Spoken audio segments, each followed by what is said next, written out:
एक तरफ जहां सरकार ने गाइडलाइंस के अनुसार विवाह समारोह में 50 लोगों को सोशल डिस्टेंसिंग की अनुमति के साथ छूट दी है, तो श्रीगंगानगर के राज सिंह नगर में इसका विपरीत रूप देखने को मिला। जानकारी के अनुसार वार्ड नंबर 12 में जहां पर जन अनुशासन पखवाड़ा और धारा 144 की सरेआम धज्जियां उड़ाई गई।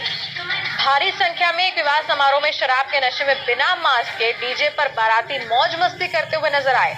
जागरूक लोगों के द्वारा प्रशासन को इसकी सूचना दी गई।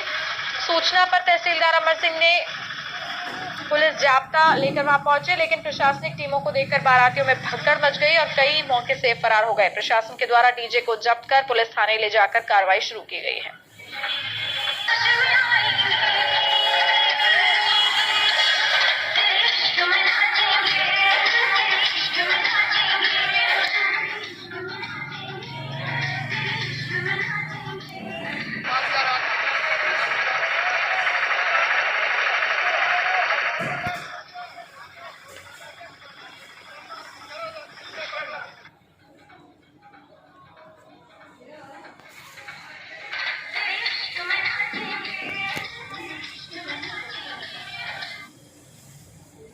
और इसी खबर पर विस्तार से जानेंगे सब कुछ।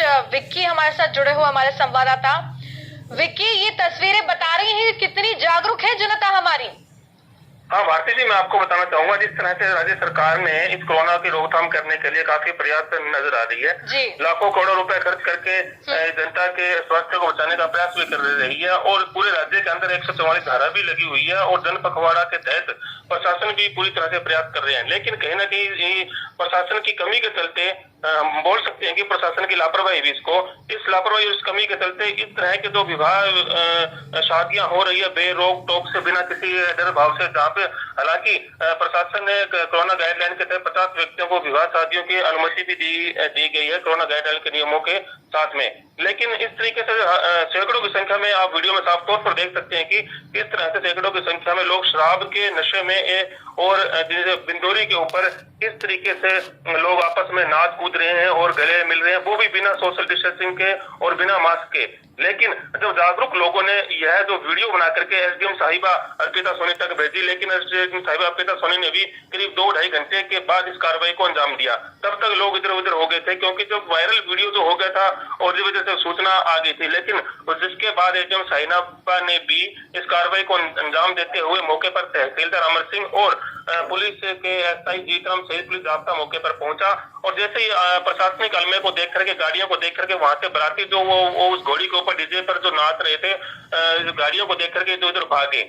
लेकिन अभी तहसीलदार साहब ने उनको जो डीजे है जो उसको जब्त कर लिया गया और पुलिस ने इस डीजे के ऊपर ध्वनि प्रदूषण अधिनियम के तहत कार्रवाई भी की गई है। लेकिन तहसीलदार साहब अमर सिंह का कहना है कि अभी देर रात यह कार्रवाई की गई थी, अभी वीडियोग्राफी मंगा करके चेक किया जाएगा और वीडियो में ये देखा जाएगा कि कौन कौन व्यक्ति इसमें शामिल थे और जो व्यक्ति इसमें शामिल थे उनके विरुद्ध कार्रवाई भी की जाएगी।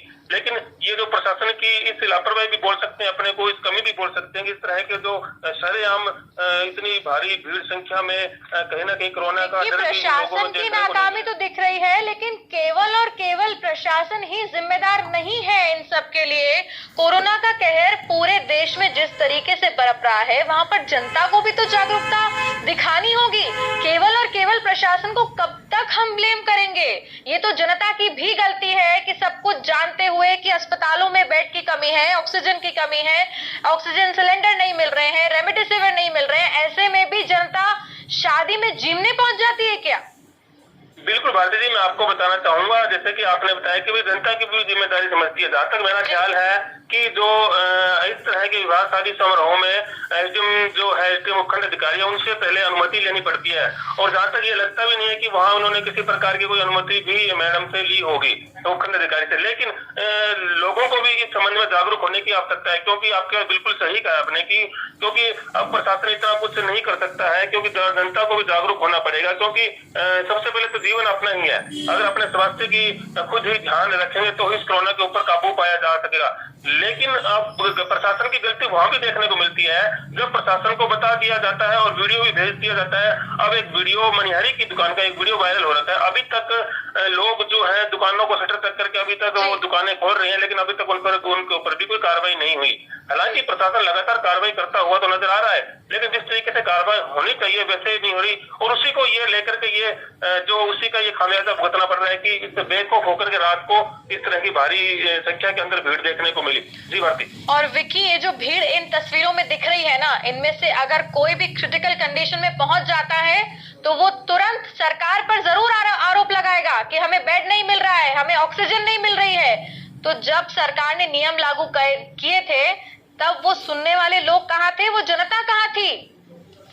जी बिल्कुल, इस तरह के देखो जो ये इस तरह के कर रखी है तो इसमें लोगों की भी लापरवाही है। फिर ये सरकार को दोष देंगे, प्रशासन को दोष देंगे, फिर समाचार टेलीविजनों में, समाचार पत्रों में भी ये खबरें अपने को देखने को मिलेगी कि प्रशासन की कमी के चलते बेड नहीं है, दवाइयां नहीं है, ऑक्सीजन नहीं है।